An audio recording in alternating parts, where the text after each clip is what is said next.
see blessings fall by my right hand. Hey lovelies, welcome back to my channel. It's me, Kay Anwar. I hope you are all well and good. In today's video, I'll be showing you how I create my signature high puff. This is my go-to hairstyle. It has been forever.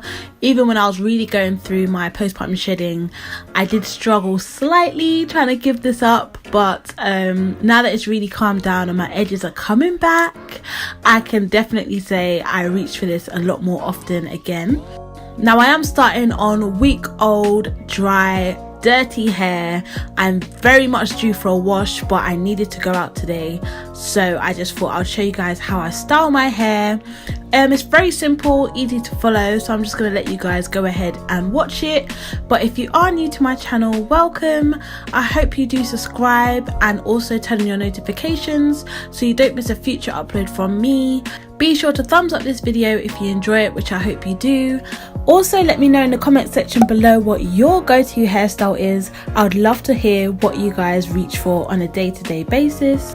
But that's about it. I will see you in the next video. Take care and stay blessed.